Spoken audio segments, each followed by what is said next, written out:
شرور أنفسنا ومن سيئات أعمالنا من يهده الله فلا مضل له ومن يضلله فلا هادي له ونشهد أن لا إله إلا الله وحده لا شريك له ونشهد أن سيدنا ومولانا محمدا عبده ورسوله صلى الله تعالى عليه وعلى آله وأصحابه وأزواجه وذرياته وسلم.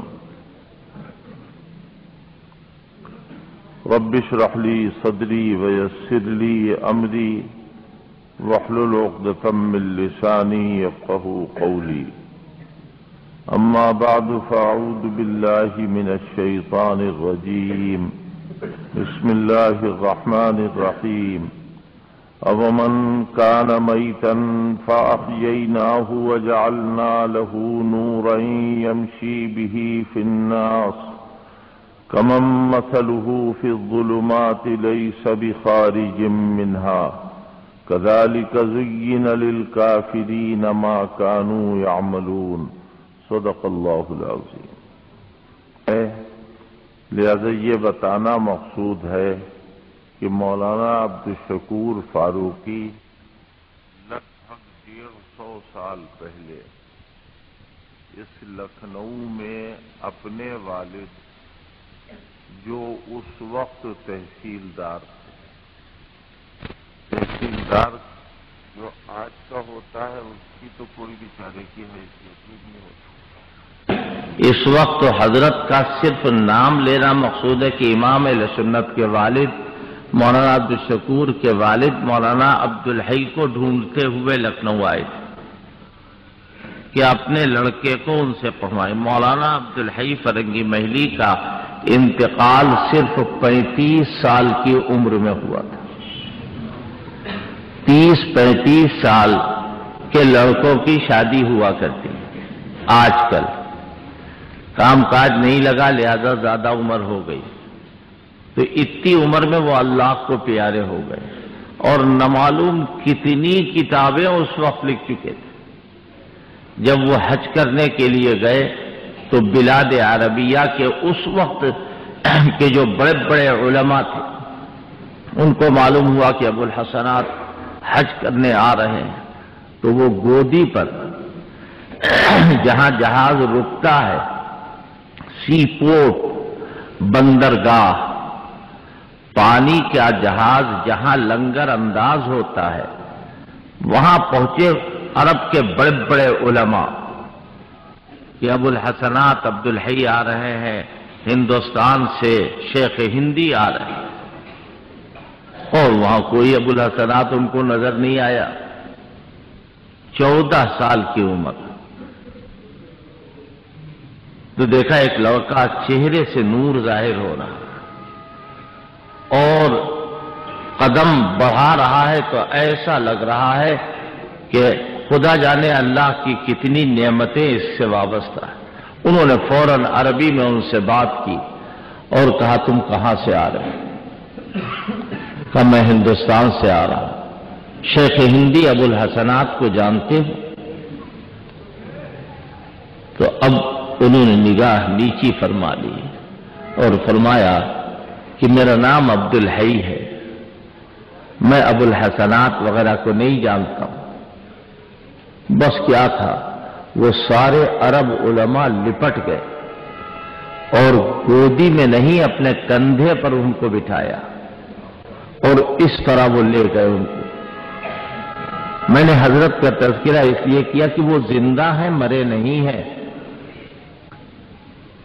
ایک کتاب جو درسیات میں عربی میں پڑھائی جاتی ہے اس میں حضرت مولانا عبدالحی کا تذکرہ کیا ہے اور اشعار میں ان پر مرثیہ کہا گیا. مات عبد الحی لیکن لم یمت فیضانہ، مات عبد الحی لیکن لم یمت فیضانہ، انما مات المسمى واسمہ ما لا یمت. عبدالحی کا تو انتقال ہو گیا لیکن مسمہ چلا گیا مگر نام نہیں مرا ہے، نام زندہ ہے، ان کا فیض باقی۔ یہاں آ کے پتا چلا کہ حضرت مولانا عبدالحی فرنگی محلی کا انتقال ہو چکا ہے۔ حضرت امام اہل سنت کے والد مولوی ناظر علی بہت رنجیدہ خاطر ہوئے اور واپس جانے کا ارادہ کیا۔ کچھ علماء سے ملاقات کرنے کے لیے گئے۔ ان علماء نے کہا کہ شیخ ابو الحسنات عبدالحی تو دنیا سے جا چکے، لیکن ان کے ایک شاگرد جو ان کے سچے اور صحیح جانشین ہیں، یعنی خیر ائمۃ الہدات حضرت مولانا سید عین القضات رحمت اللہ علیہ زندہ ہیں اور پڑھاتے ہیں، ویسے ہی علم ان کے پاس ہے جیسا ان کے استاد کے پاس تھا۔ فوراً امام اہل سنت کے والد کے دل میں یہ خیال پیدا ہوا کہ چلو ان کے پاس چلیں۔ وہاں پہنچے، حضرت مولانا عین القضات رحمت اللہ علیہ جو بانی ہے مدرسہ عالیہ فرقانیہ کے، جو چوک میں اصغر علی محمد علی کی پرانی بلڈنگ جہاں تھی وہاں پر ایک مدرسہ ہے، ہمارا تو مادر علمی ہے۔ وہاں پہنچے، حضرت سے ملاقات کی۔ کون ہو تم؟ کہ میں تحصیلدار ہوں۔ کاہے کے لیے آئے ہو؟ اپنے لڑکے کو پڑھوانے کے لیے آیا ہوں۔ آپ کے استاد مولانا عبدالحی صاحب کے پاس آیا تھا مگر ان کا انتقال ہو چکا ہے، تو آپ کے پاس آیا ہوں کہ آپ پڑھا دیجئے۔ فرمایا میں تحصیلدار کے لڑکے کو نہیں پڑھاتا ہوں، یہاں سب غریب غربا پڑھتے ہیں، تمہارا لڑکا جب تحصیلدار کا لڑکا تو دماغ میں اس کے بڑے عالی ہوں گے۔ رونے لگے اور کہنے لگے کہ یہ لڑکا تحصیلدار کا لڑکا بن کے نہیں پڑھے گا، آپ کا غلام بن کے پڑھے گا۔ کیا انتظام کیا ہے؟ اس کے ساتھ باورچی رہے گا کھانا پکانے کے لیے۔ ہمارے پر دادا کے بارے میں کہہ رہے کہ لڑکا رہے گا نہیں، باورچی کو بھگاؤ، باورچی کیا کام کرے گا؟ پھر کرائے کے گھر میں نہیں، کسی مسجد کے حجرے میں رہنا پڑے گا۔ ڈالی گنج میں کوئی جگہ ہے، وہاں کوئی مسجد کا حجرہ، کہا حضرت آپ کی سب شرطیں منظور ہیں مگر میرے لڑکے کو پڑھا دیجیے۔ جب یہاں تک بات پہنچی تو کہا ٹھیک ہے، ایک سبق صرف پڑھاؤں گا۔ کس وقت پڑھاؤں گا؟ یہ باتیں اگر میں نہ بیان کروں گا میں مر جاؤں گا تو کوئی بیان نہ کر پائے گا۔ والد صاحب کے زبان سے اس طرح یاد ہے جیسے ابھی ابھی وہ بیان کر رہا۔ ایک سبق پڑھاؤں گا۔ کس وقت پڑھائیں گے؟ کہا فجر سے پہلے۔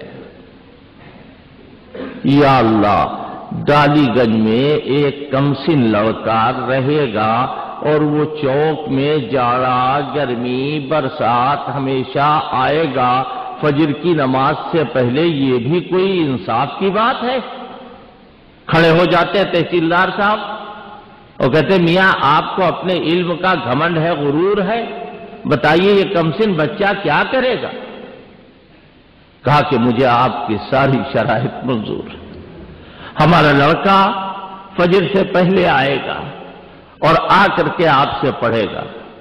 یقین جانیے 11 سال تک مسلسل حضرت امام اہل سنت نے تہجد کی نماز مدرسہ فرقانیہ میں آ کر کے پڑھی، جہاں حضرت رہتے تھے، اور مسلسل ایک غیر حاضری کیے بغیر 11 سال تک پڑھا۔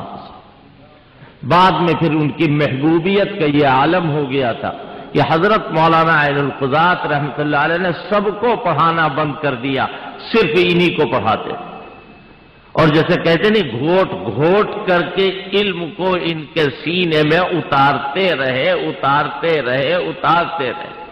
لوگ جانتے نہیں ہیں مولانا القضات کو۔ میبزی ایک کتاب سب سے مشکل کتاب سمجھی جاتی ہے، اس کا حاشیہ حضرت مولانا القضات رحمۃ اللہ علیہ نے لکھا۔ حضرت مولانا نے پڑھایا اور علم کوٹ کوٹ کر کے بھر دیا۔ اب جب علم ہو گیا تو اب کیا کریں؟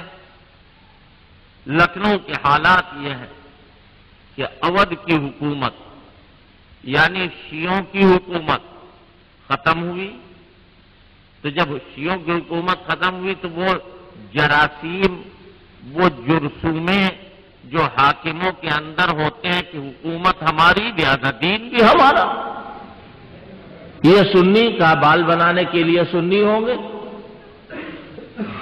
کپڑا دھونے کے لیے سنی ہوں گے، نوابی کرنے کے لیے تو ہم ہیں۔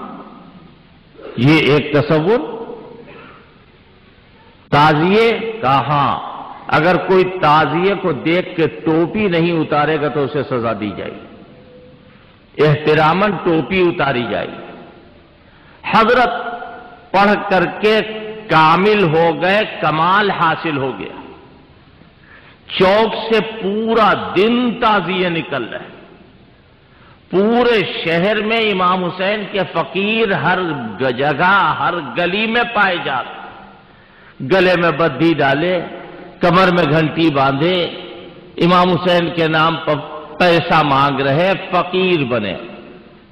قرآن کہہ رہا ہے واللہ الغنی وانتم الفقراء، تم سب اللہ کے سامنے فقیر۔ ان کا واہ، منافقوں نے کہا اللہ کی کہاں چلے گی، تو ہماری چلے گی، لہذا امام حسین کے نام پہ فقیر بنے۔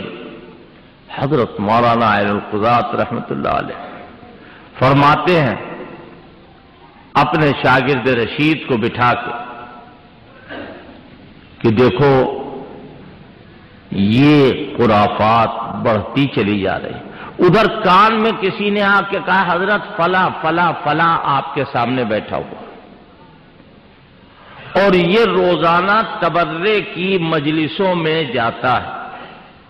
حضرت نے بلایا، کیوں بھائی تم میرے علاوہ کہیں اور بھی جاتے ہو؟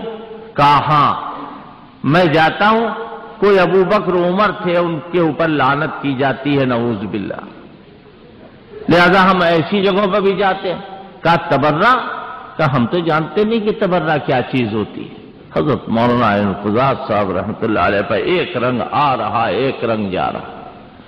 ادھر چوک کے کچھ دکاندار آ گئے اور انہوں نے ہمارے دادا کے بارے میں کہا کہ میں ان کا واعظ کرانا چاہتا ہوں۔ تو جب ان سے کہا گیا، کہا مولوی صاحب سے پوچھو، یعنی میرے استاد سے پوچھو۔ ان کے پاس گئے اور ان سے کہا ٹھیک ہے بات کرانا، مگر ان سے مت بتانا، میرے بھی بیٹھنے کا انتظام کرو۔ کون؟ امام اہل سنت کا واعظ ہو رہا ہے، مولانا القضات صاحب خود موجود۔ پردہ ڈالا گیا اور پردے کے پیچھے حضرت مولانا القضات رحمۃ اللہ علیہ کو بٹھایا گیا۔ حضرت امام اہل سنت رحمۃ اللہ علیہ نے واعظ فرمایا، اللہ اکبر، کتنی روحانیت ہوگی۔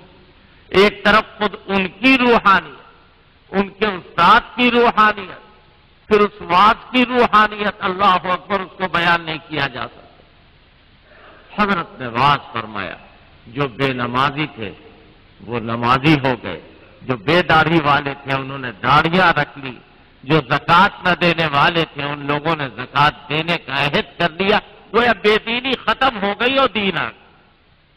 حضرت مولانا القضات صاحب بعد میں نکل کے آئے اور اپنا لگایا ہوا پودا انہوں نے دیکھا، جیسے کسان اپنی کھیتی کو دیکھ کے خوش ہو جاتا ہے، اس طرح خوش ہو گئے اور لپٹایا اور ماتھا چوم لیا اور کہا مولوی صاحب آپ کا واعظ اچھا ہوتا ہے، آپ واعظ کہا کیجیے۔ حضرت امام اہل سنت شرمسار کہ میں نے جو کچھ کہا ہے یہ میرے باپ ہیں، میرے استاد ہیں، ان کے سامنے میں نے کہا آج کل کے شاگردوں کی طرح تھوڑے تھے۔ پھر حضرت نے بلایا اپنے پاس، بس یہیں سے بات ختم کر دوں گا ورنہ بہت لمبی ہو جائے گی بات۔ حضرت مولانا القضات رحمۃ اللہ علیہ نے بلایا کہا دیکھو یہ تعزیے شیعہ جتنے نکالتے ہو نکالے کوئی حرج، لیکن سنی ایک تعزیہ نہ نکالے، ایک تعزیہ نہ بنے۔ حضرت کچھ بول نہیں سکتے۔ کہا حضرت پھر کیا حکم ہے؟ فرمایا کچھ لوگوں کو لگاؤ کہ جب تعزیے میں مرثیہ پڑھو تو اس میں مدح صحابہ پڑھو۔ اللہ اکبر، کتنی بڑی بات۔ حضرت نے کچھ لوگوں کو لگا دیا کہ تعزیہ ہو رہا ہے، نکل رہا ہے تعزیے کا جلوس، سنی نکال لیں، کیوں؟ بندوق ہماری، کنڈا تمہارا، ہمارا کام ہوگا اور بھیڑ بکری کی طرح ہم تم کو ذبح کریں گے۔ اٹھائے گا کون؟ کا سنی اٹھائیں گے۔ یہ کس کا؟ یہ نواب چھبن کا تعزیہ، یہ مجن کا تعزیہ، یہ فلاں کا تعزیہ، یہ فلاں کا تعزیہ۔ یا اللہ، تعزیوں کی بھی کوئی حد ہے؟ مدح صحابہ ہونے لگی تو اب سب کے کان کھڑے ہوئے، یہ کیا ہو رہا ہے؟ فوراً شکایت، فوراً شکایت۔ انگریز کا جو سب سے بڑا کپتان تھا اس سے جا کے شکایت کہی گئی، بلایا گیا حضرت امام اہل سنت کو کہ آپ کو فلاں نے بلایا ہے، فلاں کپتان نے۔ یقین جانیے کوئی ایک آدمی ایسا بھی نہیں تھا کہ جو حضرت کے ساتھ جاتا، اکیلے تنے تنہا اس کے پاس پہنچے۔ کیا بات ہے، تم یہاں کیا کر رہے ہو؟ کہ میں پڑھ رہا ہوں، پڑھا رہا ہوں۔ کہا تم تعزیے کی مخالفت کرتے ہو؟ کہا ہاں، ہمارے مذہب میں، اسلام میں تعزیہ نہیں ہے۔ اور کیا کرتے ہو؟ قرآن کی روایت کرنے والے، حدیث کی روایت کرنے والے صحابہ اکرام کے مقام اور مرتبے کو ہم بتاتے ہیں۔ کہا تم لکھنؤ چھوڑ دو۔ قرآن کی ایک آیت یاد آ گئی، ابھی ابھی آپ کی برکت سے اور حضرت امام اہل سنت کی جگہ کی برکت سے۔ اللہ تعالیٰ فرما رہا ہے بڑے بڑے کافر بیٹھے ہوئے، بڑے بڑے زبردست قسم کے حضور کے دشمن بیٹھے ہوئے اور رائے کر رہے ہیں کہ ان کو بھگا دو، ان کو نکال دو، ان کو قید کر دو، ان کو قتل کر دو۔ وَإِذْ يَمْكُرُ بِكَ الَّذِينَ كَفَرُوا لِيُثْبِتُوكَ أَوْ يَقْتُلُوكَ أَوْ يُخْرِجُوكَ وَيَمْكُرُونَ وَيَمْكُرُ اللَّهُ وَاللَّهُ خَيْرُ الْمَاكِرِينَ۔ کوئی کہہ رہا ہے ان کو قتل کر دو، کوئی کہہ رہا ہے ان کا جلاوطن کر دو، کوئی کہہ رہا ہے ان کو قید کر دو۔ اے جتنے منہ اتنی باتیں اللہ کہہ رہا ہے وَيَمْكُرُونَ وَيَمْكُرُ اللَّهُ، یہ اپنی اپنی تدبیروں میں لگے ہوئے ہیں، اللہ اپنی تدبیر فرمائے۔ وہ کہہ رہا نکل جاؤ، حضور سے بھی تو کہا تھا نا کافروں نے، نکالنا چاہتے تھے۔ بہت اچھا، میں جا رہا ہوں۔ حضرت باہر آئے، کسی نے آ کے کچھ دیر کے بعد بتایا کہ وہ کپتان جس نے آپ کو بلایا تھا اس کے پیٹ میں کوئی پھوڑا نکلا ہے اور نینی تال لے جانے کا ارادہ کیا جا رہا ہے علاج کے لیے۔ لیکن تھوڑی دیر کے بعد خبر آئی کہ وہ کپتان صاحب دنیا چھوڑ کر چلے گئے۔ یہ واقعہ میں نے کیوں بتایا؟ اللہ جو تدبیر فرماتا ہے وہ تدبیر غالب ہو کے رہتی ہے۔ حضرت نے نہ معلوم کتنی کتابیں لکھی، پورے لکھنؤ کے نہیں بلکہ پورے ہندوستان اور پوری دنیا میں اس محاذ پر اگر کوئی قلم اٹھاتا ہے یا کچھ کہتا ہے تو وہ حضرت امام اہل سنت کی کوششوں سے بے پرواہ ہو کر نہ کہہ سکتا ہے نہ لکھ سکتا۔ ابھی ابھی دارالعلوم دیوبند کے محتمم عمرہ کرنے کے لیے گئے تھے مفتی ابو القاسم صاحب۔ مجلس شورا میں انہوں نے بیان دیا کہ عرب کے فلاں بڑے عالم سے میری ملاقات ہوئی اور انہوں نے ہم سے کہا کہ شیعت کے سلسلے میں ہندوستان میں بہت کام ہوا، اور فوراً انہوں نے عربی میں یہ بات کہی کہ سب سے زیادہ کام جو ہوا ہے وہ مولانا عبدالشکور فاروقی کے ذریعے ہوا۔ تم اسے عیب سمجھتے ہو؟ ہم اسے ہنر سمجھتے ہیں۔ امام اہل سنت نے کبھی کسی کو برا کہا ہی نہیں، کبھی فساد کا کوئی عنصر آیا ہی نہیں۔ انہوں نے علماء تیار کرنا شروع کیا اور علماء کو اپنی جو تحقیقات تھیں ان سے باخبر کیا۔ عوام کے لیے یہ پروگرام شہدائے اسلام کا بنایا۔ جب 15 روزہ حضرت کے زمانے میں جلسے ختم ہو جاتے تھے تو پھر محلے محلے جلسوں کا سلسلہ شروع ہوتا تھا، اور حضرت نماز پر واعظ فرماتے تھے۔ بیٹھے ہوئے ہیں میرے سامنے حاجی بادشاہ علی صاحب کے صاحبزادے، اللہ حاجی بادشاہ علی صاحب کو اپنے جوار رحمت میں جگہ عطا فرمائے اور ان کے درجوں کو بلند فرمائے۔ اگر وہ ہوتے تو میری باتوں کی تصدیق کرتے۔ ان کا معمول تھا کہ عصر کی نماز کے بعد چٹائی کے اوپر جا کر کے دارالمبلغین میں حضرت امام اہل سنت رحمۃ اللہ علیہ کی خدمت میں بیٹھا کرتے تھے۔ وہی نہیں، مولانا منظور نعمانی رحمۃ اللہ علیہ، مولانا علی میاں، چودھری نعمت اللہ، پروفیسر بیرسٹر نسیم صاحب، یہ سارے کے سارے جو اس زمانے کے 28 سال تک حضرت نے درس دیا ہے بڑے بڑے علماء اکرام کے سامنے۔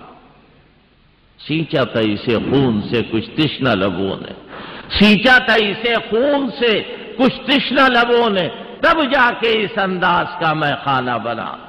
آج ہمارے اوپر اعتراض کرتے اور پھر ایسا بخار آیا ہوا ہے، اتحاد اتحاد اتحاد، کان پک گئے سنتے سنتے، مگر ابھی تک کسی کی کوشش کامیاب نہیں ہوئی کہ صاحب اتحاد کا، ہم خود اتحاد کے دائی کہ اتحاد ہونا چاہیے، لیکن اتحاد کا یہ مطلب ہوگا کہ ہم اپنی محبت کا قلعہ حضرت صدیق اکبر کی قبر کے اوپر بنائیں؟ آپس میں جو محبت ہو رہی ہے حضرت معاویہ رضی اللہ تعالیٰ عنہ کی قبر پر ہم محبت کا قلعہ بنائیں تو اتحاد ہوگا؟ سنو، تم اتحاد نہیں چاہتے ہو، تم اپنی رنگت کو چھپانا چاہتے ہو۔ اتحاد کیا چیز ہوتی ہے؟ جب وہ اتحاد آپ کو معلوم کیا ہے؟ صحابہ سے کٹ کر اگر کوئی فرقہ بنتا ہے وہ اسلامی فرقہ نہیں ہو سکتا، چاہے جو بھی اس کی لپیٹ میں ہو۔ مسلکی اختلاف کی کوئی حیثیت نہیں ہے۔ آپ کو معلوم ہے ایک مسلک، میں آپ کو 2 مسلک بتاتا ہوں۔ ایک مسلک یہ ہے کہ امام کے پیچھے فاتحہ پڑھو، دوسرا مسلک یہ کہ خبردار فاتحہ نہ پڑھو۔ جو فاتحہ پڑھ رہے ہیں وہ کبھی نہیں کہیں گے کہ نہ پڑھنے والے جو ہیں وہ غلط کر رہے ہیں، وہ ترجیح اس کو دے رہے ہیں، یہ ترجیح اس کو دے رہے ہیں، آپس میں کوئی لڑائی نہیں۔ ہم رمضان میں عمرہ کرنے جاتے ہیں، اللہ پاک آپ کو، ہم کو، سب کو پہنچائے۔ ارے آمین کہہ لو یار، چپکے ہی سے کہہ لو، کوئی حرج نہیں ہے۔ اللہ تمہیں بھی پہنچائے، ہمیں بھی پہنچائے۔ اور جب تراویح ختم ہو جائے 20 رکعت اور امام وتر پڑھائے تو سب لوگ کہتے ہیں ہمیں تو آتا نہیں، آوے یا نہ آوے انہی کے ساتھ پڑھو، یہی اچھا۔ وہ وتر دوسری طرح پڑھتے ہیں، تم یہاں ہندوستان میں یا الگ وہاں وتر پڑھتے ہو تو دوسری طرح پڑھتے ہو؟ نہیں، مسئلہ یہی ہے کہ ان کے ساتھ پڑھو اور انہی کی تابعداری میں پڑھو۔ امام کی نیت کرو، جو امام کی نیت وہ تمہاری نیت، وتر ہو جائے گی۔ شافعی حنفی کے پیچھے نماز پڑھے تو ہو جائے گی، مالکی حنبلی کے پیچھے نماز پڑھے تو ہو جائے گی۔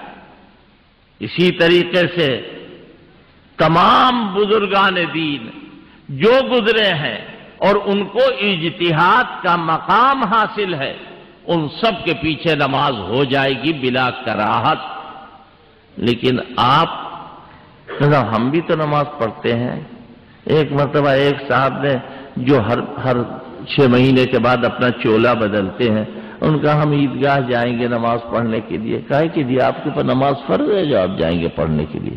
آپ کے اوپر تو فرض ہی نہیں، آپ کا محرم فرض ہے آپ کے اوپر، نماز تو کوئی چیز فرض نہیں ہے آپ کے اوپر. سب عیدگاہ جائیں گے. معلوم ہے ملا یحذرہ الفقیہ، جو ان کے اصول اربعہ میں سے ہے. شاید نام یاد رہ جائے. جو آج کے بڑے بڑے قابل لوگ ہیں وہ بھی اس کی 2 سطر کی عبارت پڑھ کر کے اس کا ترجمہ، اس کا مطلب صحیح نہیں بتا سکتے. میں تو دیکھ چکا ہوں 19 دن تک بحث کر کے. ملا یحذرہ الفقیہ میں لکھا ہوا ہے من صلی خلف العام کان کمن صلی خلف رسول اللہ صلی اللہ علیہ وآلہ فی الصف الاول. کہ دیکھو اگر کسی سنی کے پیچھے اس کو بیوقوف بنانے کے لیے نماز پڑھ لی جائے تو اس نماز کا ثواب اتنا ہے جیسے حضور کے پیچھے پہلی صف میں. دیکھا آپ نے حضرت امام اہل سنت نے جب روایت لکھی ہے تو فرماتے اللہ اکبر، سنیوں کا رتبہ عالی تو دیکھیے کتنا اونچا. حضرت فرماتے کہ سنیوں کا رتبہ عالی تو دیکھیے کتنا اونچا. میں عرض یہ کر رہا تھا کہ اتحاد کی دعوت تو ہم دے رہے ہیں، ہم آپ سے اتحاد کے متقاضی. کیوں بھائی لکھنؤ میں کتنے حافظ کتنے قاری بے گنتی بے حساب ہیں یا نہیں؟ اور تمام ضلعوں میں بجنور، سہارنپور، شاید کوئی گھر ایسا نہ ہو جہاں حافظ نہ ہو. تو رمضان میں یہ سب تراویح پڑھتے نہیں پڑھتے؟ اب کیا ہے، مسجدیں کم ہیں ہمارے پاس. یہاں آپ بیٹھے یہاں بھی تراویح ہوتی، میرے گھر پر بھی تراویح ہوتی، کارخانوں میں بھی تراویح ہوتی، بڑے بڑے ہال میں بھی تراویح ہوتی. کائے کے لیے؟ حافظ کم ہے، حافظ زیادہ ہیں، مسجدیں کم ہیں. سب مسجدوں میں اگر ایک ایک حافظ رکھا جائے تو مسجدیں کم پڑ جائیں گی، حافظ زیادہ، تراویح تو ہوگی. تو ہم کہہ رہے ہیں اتحاد کی خاطر روزہ کھولنے کے بعد اپنی مسجد ہمیں 11 بجے رات تک دے دیا کیجئے، ہم وہاں قرآن شریف پڑھوا دیا کریں. کسی کو گالی دینے کے لیے نہیں مانگ رہے ہیں، نماز پڑھنے کے لیے. ہے کوئی ایسا اتحاد کا دعوے دار کہ اپنی مسجد دے دے تراویح پڑھنے کے لیے؟ اور اگر تراویح کہیں پر بھی ہو تو آپ اعتراض کرتے اس لیے کہ حضرت علی سے بڑے آپ مسلمان ہیں. حضرت علی نے تو جب تراویح حضرت فاروق اعظم کے زمانے میں ہوئی تو گئے اور جا کر کے کہا اللہم نور قبر عمر کما نور مساجدنا. اے اللہ عمر کی قبر کو نور سے بھر دے جیسے انہوں نے ہماری مسجدوں کو نورانی بنا دیا. فاروق اعظم کا حال تو یہ، حضرت علی کا تو حال یہ.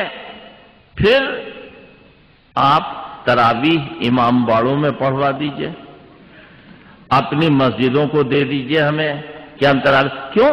کیا اختلاف کی کیا بات ہے کہ لا شیعہ ولا سنیہ، اسلامیہ اسلامیہ اسلامیہ. ایران شریف کا جو نعرہ ہے کہ نہ شیعت کوئی چیز ہے نہ سنیت کوئی چیز ہے، اسلام بہت بڑی چیز ہے. بہت اچھا، ہم حضرت معاویہ کا تذکرہ کریں گے امام باڑے میں، آپ اجازت دیں گے اتحاد کی خاطر؟ ہم تو امام اہل سنت حال میں حضرت حسن حضرت حسین کا تذکرہ کرتے ہیں، آپ کیوں نہیں اجازت دیتا ہے؟ اور آپ جو اس وقت بولی بول رہے ہیں وہ ایران سے پیسہ لیے بغیر بول رہے ہیں. یہ بات میں اس لیے عرض کر رہا ہوں کہ جلسے تو سال میں صرف 15 دن ہوتے اور مسائل جو ہے وہ روزانہ ہے. تو ان کا مقصد کیا ہے؟ یہ چھپ جائیں، ان کا شر چھپ جائے، اور جب ان کا جی چاہا کرے چپکے سے کاٹ لے اور پھر چھپ جائے. جب ان کا جی چاہا کرے. حضرت علی بنو، اپنی بیٹی ام کلثوم کا نکاح محبت، تعلق، ایمان کی حلاوت کی بنیاد پر حضرت فاروق اعظم کے ساتھ کیا، جس کے سلسلے میں 50 باتیں تم بنا رہے ہو، بناتے رہتے ہو، بناتے رہو گے.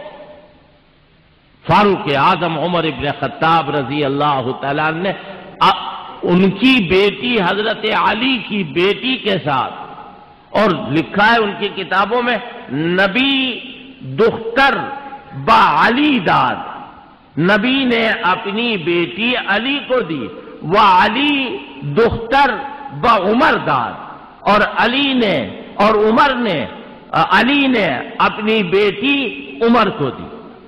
اب آپ دیکھیے، اب ویسے ہی اتحاد کے ساتھ لوگ ایک ہو جاؤ، تو لوگ ایک ہو جاؤ، ہم تو اتحاد بین المسلمین چاہتے، تو ہم کب کہہ رہے کہ بین المسلمین والکافرین ہم چاہتے نہیں؟ ہم تو سب لوگوں کا اتحاد چاہتے ہیں۔ لہذا اتحاد کی بات نہ ہم کسی کو گالی دیں، نہ ہم کسی کو کوسا دیں۔ دیکھیے اسلامی نیا سال شروع ہوا ہے نہیں، اللہ پاک آپ کو پوری دنیا کے مسلمانوں کو مبارک، پورا سال نیکیوں کی توفیق نصیب، اللہ تعالیٰ آپ کی اور آپ کی اولاد کی عمروں میں برکت عطا فرمائے، صحت و عافیت عطا فرمائے۔ ہم آپ سے کہیں یہ کوئی بری بات ہے؟ بتائیے کوئی بری بات ہے کہ صاحب فلاں اخبار میں یہ چھپا ہے لہذا ہم کو بڑی اذیت ہوتی ہے؟ اچھا پھر کیا کہیں؟ نیا سال شروع ہوا ہے، اللہ آپ کو غارت کرے، یہ کہیں؟ نیا سال شروع ہوا ہے، اللہ آپ کو روتا رکھے، خدا کرے آپ کی آنکھوں سے آنسو کبھی نہ رکے، نیا سال شروع ہوا، یہ کہیں؟ ابے کہیں تو ٹکو، پھر کیا کہیں؟ نیا سال ہر آدمی کا شروع ہوتا ہے تو وہ خوش ہوتا ہے کہ ہمارا نیا سال۔ آپ کون سے کس کیٹیگری اور کس کوالٹی کے مسلمان اپنے آپ کو کہتے ہیں؟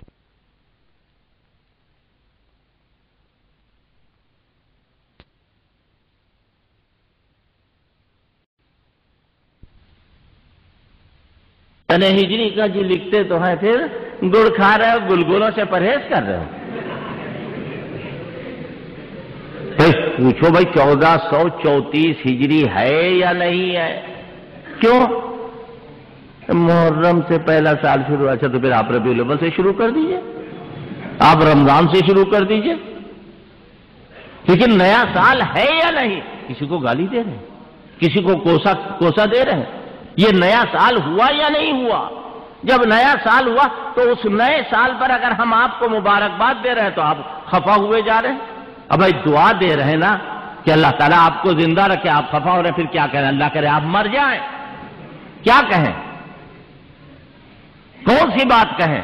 کہیں تو ٹکیے، کہیں تو رکیے کہ نہیں صاحب یہ تو غم کا مہینہ ہے۔ اچھا 2 دن پہلے غم نہیں تھے، جیسے محرم کا چاند نکلا غم ہو گیا،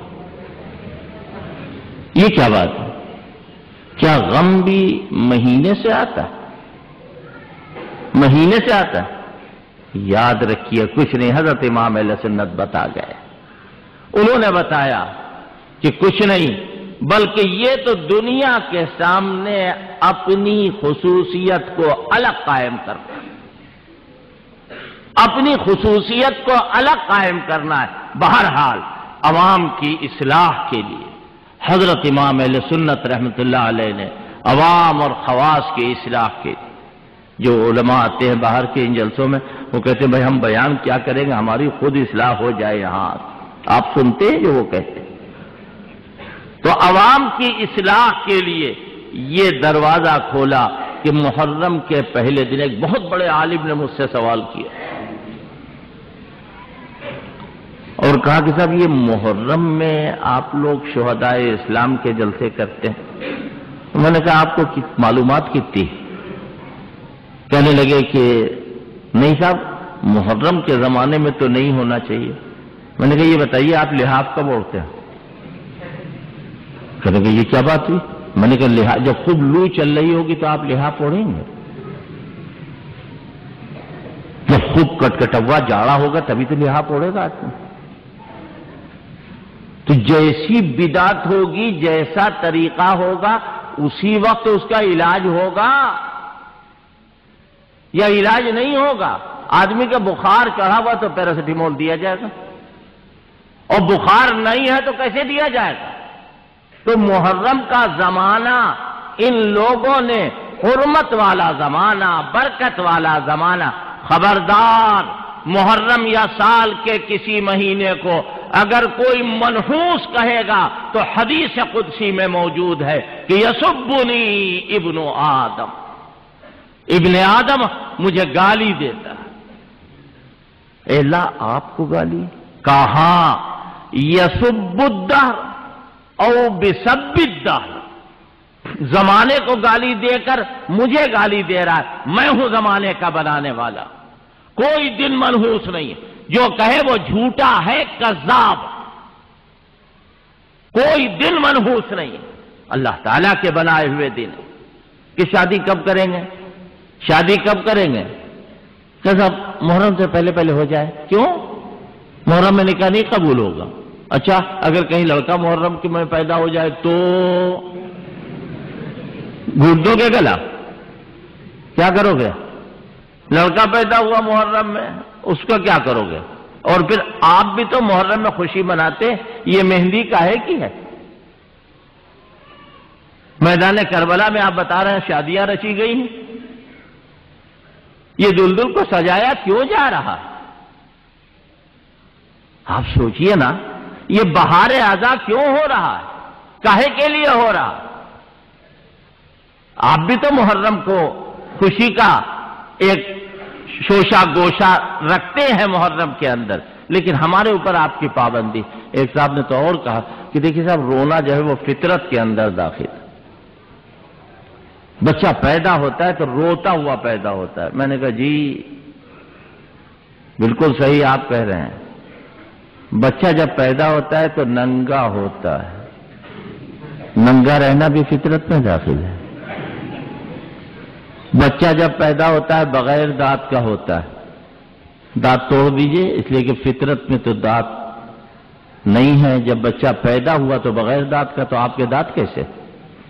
اللہ کے بندے، بچے کی مثال شریعت کی مثال بنے گی؟ شریعت تو وہ جو اللہ کے پیغمبر سے ہمیں ملا، صحابہ اکرام نے نقل کیا ہے۔ فطرت وہ ہے جو اللہ نے بنائی ہمارے لیے، کہ فطرت اللہ التی فطر الناس علیہا لا تبدیل لخلق اللہ، لا تبدیل لکلمات اللہ۔ اللہ کی بنائی ہوئی چیز میں کوئی تبدیلی نہیں، اللہ کے کلمات میں کوئی تبدیلی نہیں، اللہ نے بنایا۔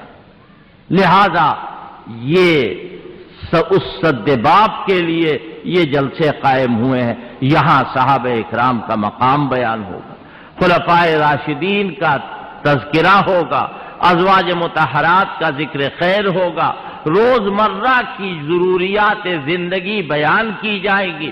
اسی طرح جو صحیح مذہب، صحیح عقیدے کی باتیں ہیں، اس سے عوام اور خواص کو باخبر کیا جائے گا۔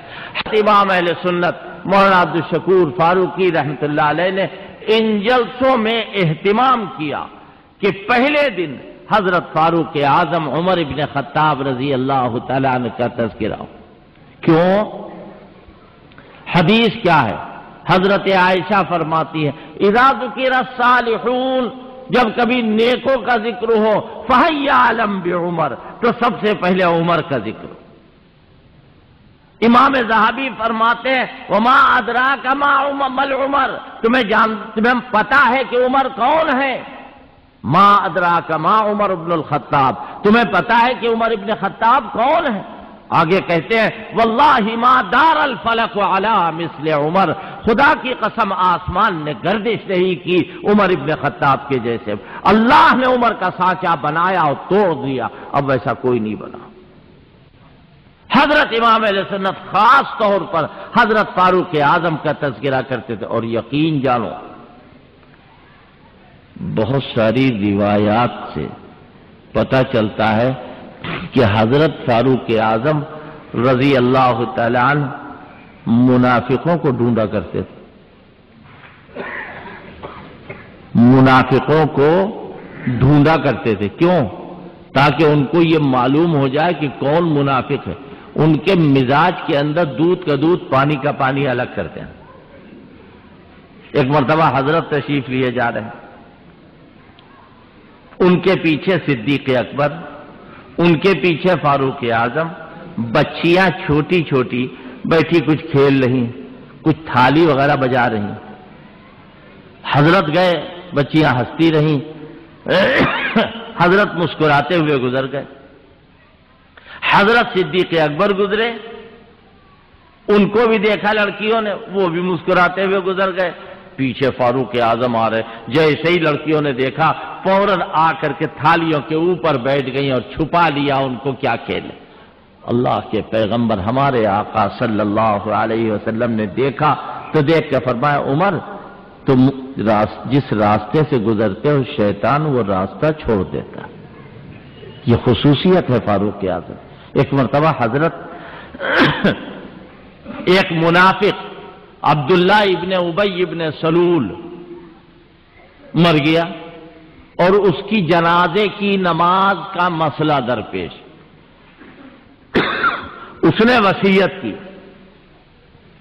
کہ میرے جنازے کی نماز حضور پڑھائیں. اللہ کا کوئی حکم نہیں. حضرت تیار ہو گئے جنازے کی نماز پڑھانے کے لیے، جانے لگے نماز پڑھانے کے لیے. فاروق اعظم کو قراقر ہونے لگا اور جلدی سے حضرت کے قریب آئے اور آ کر کے کہا کہ یہ تو منافق ہے جس کے جنازے کی نماز آپ پڑھا رہے ہیں. حضرت کچھ نہیں بولے. اللہ کا نبی کو جب حکم ہوگا تو نبی رکے گا، ابھی تک اللہ کی طرف سے کوئی حکم نہیں آیا. فاروق اعظم چپ چاپ پیچھے آ گئے. حضرت نے نماز پڑھائی، نماز سے فارغ ہوئے جبریل آ گئے. وہ کیا کہہ رہے ہیں؟ ما کان للنبی، وہ کہہ رہے ہیں کہ ما کان لنبی ان یکن، وہ یہ کہہ رہے ہیں کہ اے نبی آپ ان کی نماز جنازہ نہ پڑھیے اور نہ ان کی قبر پر آپ کھڑے ہوئیے. ولا تصلی علی احد منہم مات ابدا ولا تقم علی قبرہ. اے پیغمبر نہ ان کے جنازے کی نماز آپ پڑھیے اور نہ ان کے قبر پر آپ کھڑے ہو. اللہ اکبر، کتنی بڑی بات ہے. فاروق اعظم نے جو سوچا. یہاں پر ایک بات مجھے عرض کرنے کی اجازت دیجیے، پتہ نہیں میری تقریر کا کب نمبر آتا ہے، کب موقع ملتا ہے. ایک بات کہہ لینے دیجیے، فاروق اعظم کو اللہ نے آج اس جگہ کھڑا کیا ہے جو خلوص کا سب سے اونچا مقام ہے. اس جلسے میں اگر میں بیان کروں تو انشاءاللہ بیان کر لے جاؤں گا اور آپ کو سمجھا دوں گا. دیکھو بھائی، ایک ہوتا ہے مومن، اس کے مقابلے پر کافر ہے یا نہیں ہے. ایک ہوتا ہے کافر، اس کے مقابلے پر مومن. ایک ہوتا ہے مخلص، اس کے مقابلے پر کون ہے؟ اس کا اصلی مقابل منافق. ایک ہے ایمان والا مومن مسلم، اس کے مقابلے پر کافر. اور منافق کافروں سے بھی اونچا ہوتا ہے کافر، اور مخلص مومنوں سے بھی اونچا ہوتا ہے مومن. بات سمجھ میں آ رہی ہے نہیں آ رہی ہے؟ یہاں کیا کہا جا رہا ہے کہ وَلَا تُصَلِّ عَلَىٰ أَحَدٍ مِّنْهُمْ مَاتَ أَبَدًا وَلَا تَقُمْ عَلَىٰ قَبْرِهِ. اے پیغمبر آپ ان کی قبر پہ بھی نہ کھڑے ہوئیے اور آپ ان کے جنازے کی نماز بھی نہ پڑھائیے. آئیے مقابلے پر صحابہ کے لیے کیا کہا جا رہا ہے؟ وَصَلِّ عَلَيْهِمْ إِنَّ صَلَاتَكَ سَكَنٌ لَهُمْ. اے پیغمبر آپ ان کے لیے دعا کیجئے، آپ کی دعا سے ان کو سکون ملے. ان کے لیے دعا مانگنا، صحابہ کے لیے دعا مانگنا نبی کی ڈیوٹی ہے، اور ان کے لیے دعا نہ مانگنا اللہ کا حکم ہے. اور فاروق اعظم قبر پہ نہ کھڑے ہوئیے. فاروق اعظم کی کہاں قبر ہے؟ فاروق اعظم کی کہاں قبر ہے؟ حضرت کے سینے سے صدیق اکبر کا سر ملا ہوا ہے. صدیق اکبر کے سینے سے فاروق اعظم کا سر ملا ہوا ہے. کہا جا رہا ہے منافق کی قبر پر آپ کھڑے نہ ہوئیے. اور ابوبکر عمر روضہ پاک میں آج بھی ساتھ میں ہیں. اللہ کے پیغمبر کے کتنا بڑا قرب ان کو حاصل ہے اور ایمان کا کون سا درجہ ان کو حاصل. حضرت علی رضی اللہ تعالیٰ عنہ اللہ تعالیٰ اپنی بے شمار رحمت نازل فرمائے، اللہ تعالیٰ ان کے چہرے کو مکرم فرمائے، کرم اللہ وجہہ۔ ہمارے آقا، آقاؤں کے آقا سیدنا حضرت علی مرتضیٰ رضی اللہ تعالیٰ، حضرت عبداللہ ابن عباس رضی اللہ تعالیٰ، نوجوان صحابی، حضرت علی فرما رہے ہیں، حضرت عبداللہ ابن عباس فرما رہے ہیں کہ میں کھڑا ہوا ہوں، فاروق اعظم کا جنازہ سامنے رکھا ہوا، میرے کندھوں پر ہاتھ رکھ کے پیچھے سے کوئی کہہ رہا ہے، کیا اب دنیا میں کوئی نہیں رہ گیا کہ جس کے بارے میں یہ تمنا کروں کہ اس کا جیسا میرا بھی اعمال نامہ ہو جائے؟ الا حادل مسجع بثوبہ، مگر یہ کفن پوش جو کفن پہنے ہوئے لیٹا ہے، میرا جی چاہتا ہے کہ اس کا جیسا میرا اعمال نامہ ہو جائے۔ حضرت عبداللہ ابن عباس فرماتے میں نے پیچھے مڑ کے دیکھا، فَإِذَا هُوَ عَلِيُّ بْنُ أَبِي طَالِبٍ وَعَيْنَاهُ تَذْرِفَانِ، میں نے دیکھا کہ یہ علی ابن ابی طالب ہیں، ان کے دونوں آنکھوں سے آنسوؤں کا دریا جاری۔ حضرت علی رضی اللہ تعالیٰ، کیا ہوا؟ فرما رہے ہیں کہ ہمیں معلوم تھا کہ تم تینوں ایک ہی جگہ دفن ہوگے، ایک ہی جگہ دفن ہوگے۔ کیوں؟ میں نے آقا سے سنا، دخلت انا و ابو بکر و عمر، خرجت انا و ابو بکر و عمر، فعلت انا و ابو بکر و عمر، کہ میں گیا ابو بکر و عمر گئے، میں آیا ابو بکر و عمر آئے، میں نے کھایا ابو بکر و عمر نے کھایا۔ حضرت ایک ساتھ نام لیتے تھے، اور آج میں دیکھ رہا ہوں کہ حضرت نبی کریم صلی اللہ علیہ وسلم کے سلسلے میں جو تیسرا چاند باقی تھا، حضرت عائشہ نے خواب میں دیکھا تھا، یعنی فاروق اعظم عمر ابن خطاب رضی اللہ، اور اب دروازہ بند، کوئی آج بڑے سے بڑا بادشاہ جانا چاہے نہیں جا سکتا۔ کیوں؟ اب دربار خاص میں کوئی نہیں حاضر ہوگا۔ ہم جو سلام پڑھتے ہیں اللہ پاک ہم کو بار بار لے جائے اور آپ سب کو بار بار لے جائے۔ ہماری بچیاں پس پردہ جو بیٹھی ہوئی ہیں، بہنیں جو پس پردہ بیٹھی ہوئی، اللہ ان کو بھی خوب خوب حضور پاک صلی اللہ علیہ وسلم کی مسجد اور آپ کی قبر پاک کی زیارت کرائے اور وہاں لے جائے۔ وہاں جو ہم جاتے ہیں تو 4-5 دیواروں کے باہر کھڑے ہوتے ہیں اور نگاہیں زمین میں گڑی ہوتی ہیں اور کہتے ہیں الصلاۃ والسلام علیک یا رسول اللہ، الصلاۃ والسلام علیک یا نبی اللہ، الصلاۃ والسلام علیک یا خیر خلق اللہ، اور اس کے بعد میں ذرا سا داہنی طرف ہٹتے ہیں اور کہتے ہیں الصلاۃ والسلام علیک یا خلیفۃ رسول اللہ، الصلاۃ والسلام علیک یا صاحب رسول اللہ فی الغار، الصلاۃ والسلام علیک یا من قال فی حقک لو كنت متخذا خلیلا غیر ربی لاتخذت ابا بکر خلیلا۔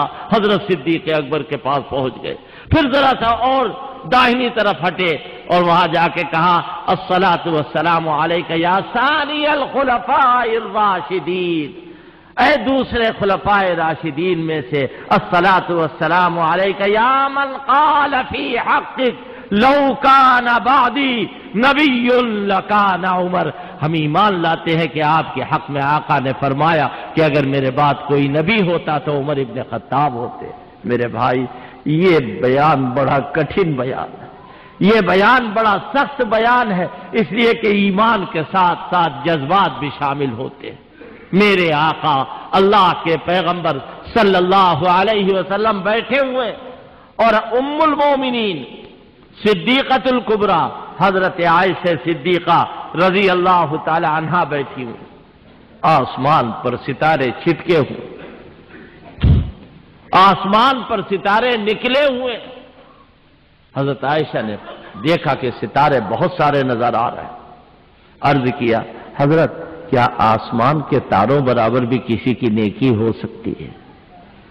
آسمان کے تاروں برابر بھی کسی کی نیکی ہو سکتی؟ آپ مسکرائے اور فرمایا ہاں، عمر کی نیکیاں آسمان کے ستاروں کے برابر۔ حضرت کی زبان سے سن کے ام المومنین ہماری اور آپ کی اور تمہاری اور تمام مسلمانوں کی اماں جان چپ ہو گئی۔ عائشہ تم چپ کیوں ہوئی؟ حضرت میں سمجھی تھی کہ آپ میرے باپ ابو بکر کا نام لے گئے، لیکن آپ نے عمر کا نام لیا۔ حضرت دلاسا دیتے اور فرماتے ہیں عائشہ تم نے ابو بکر کی نیکیاں نہیں پوچھی تھی، تم نے تو آسمان کے ستاروں برابر نیکیاں پوچھی تھی، لہذا میں نے بتا دیا کہ عمر کی نیکیاں ہیں، ابو بکر کی نیکیاں تو اس سے کہیں زیادہ ہے، اس سے کہیں زیادہ ہے۔ اور خود حضرت فاروق اعظم فرماتے ہیں کہ ابو بکر اپنی بھی نیکیاں لے لیں اور میری بھی نیکیاں لے لیں، ساری نیکیاں اپنی ساری نیکیاں میری لے لے، مجھے صرف ایک دن اور ایک رات کی نیکی دے دے تو نفع میں رہوں گا۔ کون کون نیکی؟ اما یوم فیوم الردہ و اما لیلۃ فلیلۃ الغار، کہ وہ دن قتال مرتدین کا دن ہے، وہ رات غار کی رات ہے جب اللہ کے پیغمبر کی خدمت کی ہے غار ثور میں، ایک رات اور ایک دن کی نیکی مجھے مل جائے۔ حضرت فاروق اعظم تو بہت اونچی چیز ہے، بہت اونچی چیز ہے، اللہ کے پیغمبر سے نے مانگا ہے اللہ سے۔ میں زیادہ بات لمبی نہیں کرنا چاہتا ہوں، ابھی بہت ساری ضروری باتیں آپ سے عرض کرنا ہے، مختصر ہی بیان رہے گا، لیکن آپ بیٹھیں گے اٹھیں گے نہیں انشاءاللہ۔ حضرت فاروق اعظم کو مانگا ہے۔ حضرت امام شاہ ولی اللہ محدث دہلوی رحمۃ اللہ علیہ فرماتے ہیں کہ 6 برس تک فاروق اعظم کے لیے حضرت نے دعا کی، اور بڑا نرالا انداز ہے دعا کرنے کا۔ بھی جناب قاری قمر الحفیظ قمر آپ کو سنا رہے تھے، اس میں بھی اس کی طرف اشارے ملتے۔ اللہ کے پیغمبر نے مانگا، حضرت امام شاہ ولی اللہ فرماتے 6 برس تک حضرت دعا کر رہے، اور ہر دعا ایک دعوت نامہ ہے فاروق اعظم کے لیے، ہر ایک دعا ایک دعوت نامہ ہے۔ کیا مطلب ہوا؟ اجابت کا، قبولیت کا ایک دروازہ ہے۔ حضرت کی دعا 6 برس تک ان دروازے سے ٹکرا رہی۔ بتاؤ اگر 1 گھنٹہ کوئی کھٹکھٹ کرے تو دروازہ کھلے گا یا نہیں کھلے گا؟ اور اگر 6 سال تک کھٹکھٹایا جائے تو جب دروازہ کھلے گا تو پھاٹو پھاٹ کھلے گا۔ اللہ جانتا ہے ایسے ہی کچھ معاملہ فاروق اعظم کے لیے ہوا کہ یہ تو تیار نہیں تھے، سب سے بڑا گناہ کرنے والے تھے، یعنی حضور کو قتل کرنے کا ارادہ کیا۔ اور وہاں اندر دار ارقم میں حضرت بیٹھے ہوئے ہیں، حضرت علی بیٹھے ہیں، حضرت حمزہ بیٹھے ہوئے ہیں، فاروق اعظم دروازے پکڑے ننگی تلوار ہاتھ میں۔ لوگوں نے کہا کہ آپ نہ جائیے، حضرت فرماتے میں دروازہ کھولوں گا۔ کیوں؟ میں نے بلایا ہے تب تو آئے، اللہ نے بھیجا ہے، سیدھے راستے سے نہیں آؤ گے، قتل کا ارادہ کر کے آؤ، لیکن بلایا ہے۔ آ گئے، دروازہ کھولا تو کیا دیکھتے ہیں؟ تلوار ضرور ہاتھ میں ہے لیکن عمر بدلے ہوئے ہیں۔ حضرت نے لپٹا لیا، اور لپٹانے کے بعد جب چھوڑا ہے تو بالکل وہی منظر ہے جو غار حرا میں جبریل امین نے حضور کو لپٹایا تھا، اور ایسا لپٹایا، بخاری شریف کے الفاظ ہیں فغطنی غطا شدیدا، اس ایسا لپٹایا کہ لگا کہ میری جان نکل جائے گی، پسلیوں میں گوندھ گئی، ایسا لگا۔ کیوں؟ جبریل ایک نور لے کے آئے تھے سینے میں، جاؤ محمد کے سینے میں اتار دینا۔ اللہ کے پیغمبر کے سینے میں وہ نور جبریل نے اتارا، وہ نور حضور کے سینے میں آیا۔ اب فاروق اعظم کے لیے 6 مہینے سے 6 برس سے تڑپ رہے ہیں، تو اب کچھ اتارا جائے یا نہ اتارا جائے، کچھ تحفہ دیا جائے یا نہ دیا جائے۔ یقیناً نبی نہیں ہوں گے فاروق اعظم، اگر نبی ہوتے تو عمر ہوتے، لہذا نبی کے بعد جتنی نعمتیں مل سکتی ہیں وہ فاروق اعظم کو ملے گی، معمولی نہیں۔ فاروق اعظم نے دیکھا کچھ دیر کے بعد لوگ نماز کی تیاری کریں، وہ کیا جانے نماز کیا ہوتی ہے، پوچھنے لگے تم لوگ کیا کر رہے ہو؟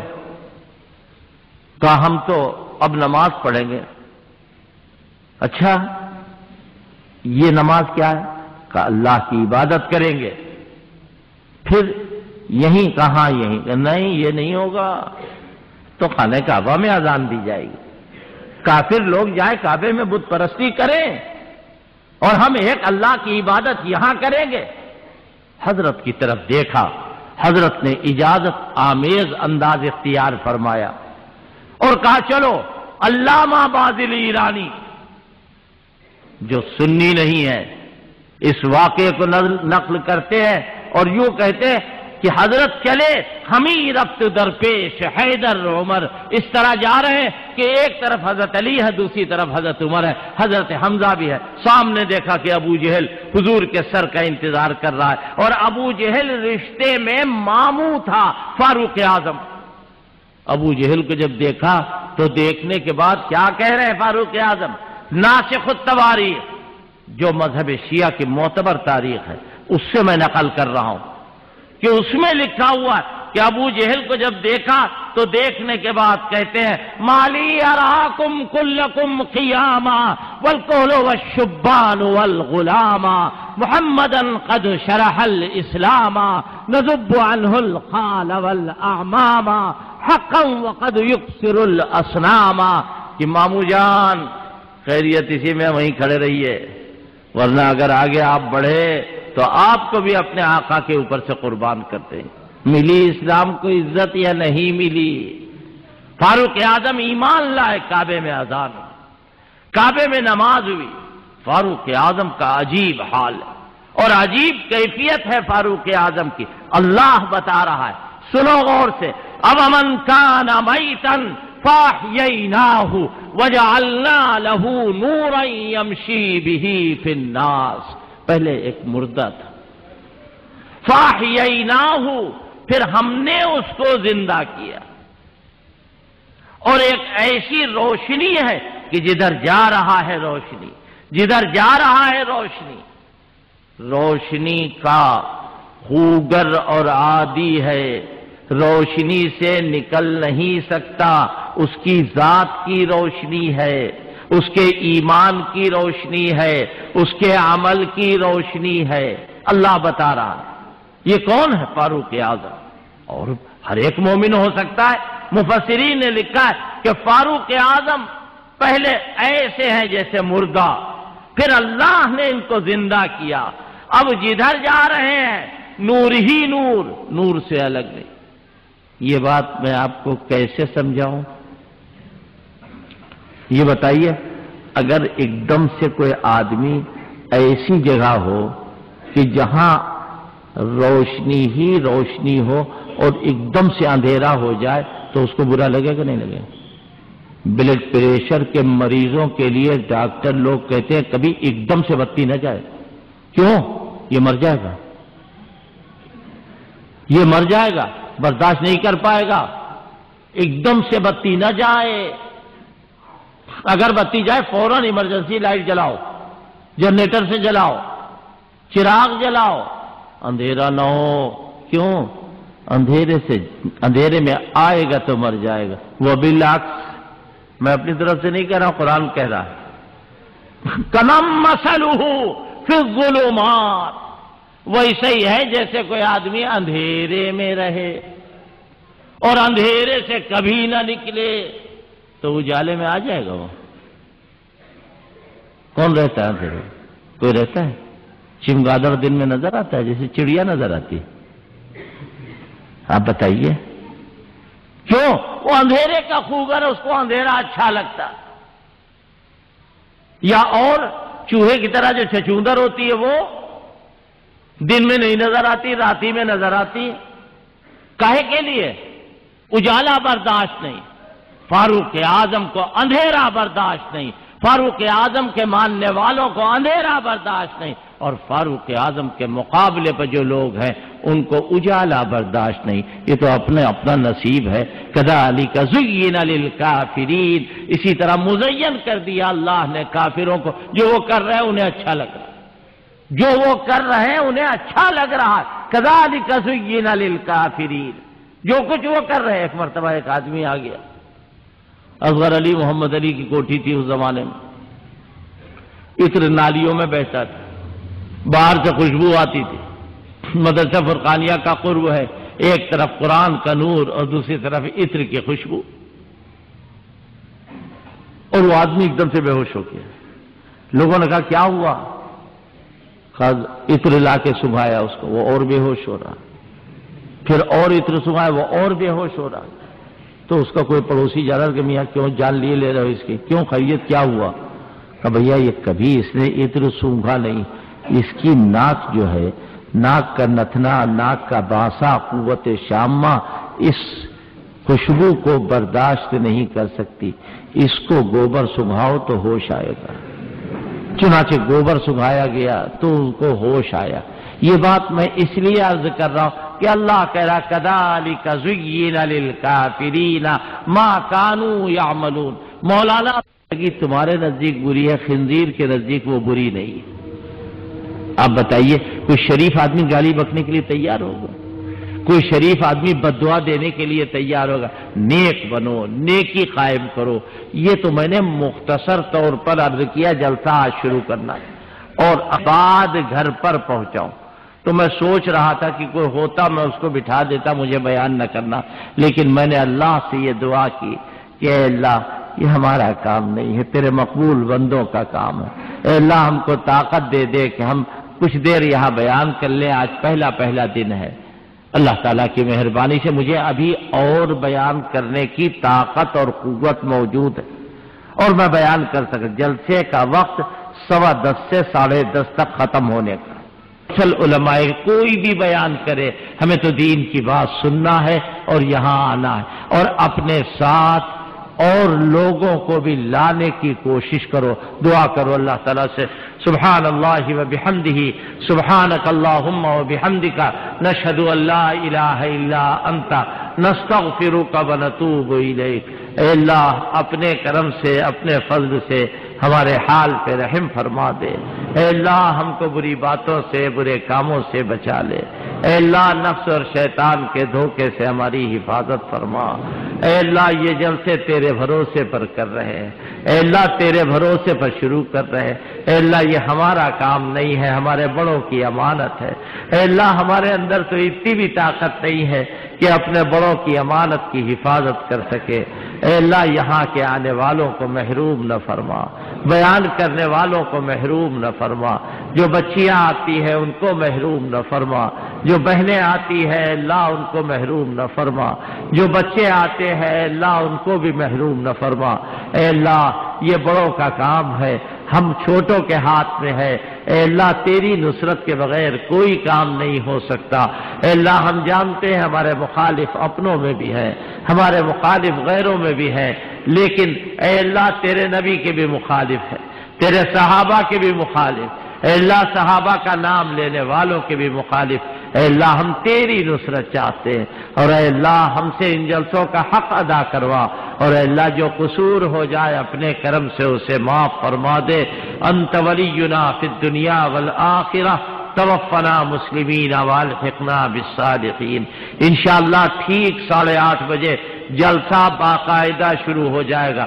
8:30 سے پہلے آنے کی کوشش کیجئے۔ اپنے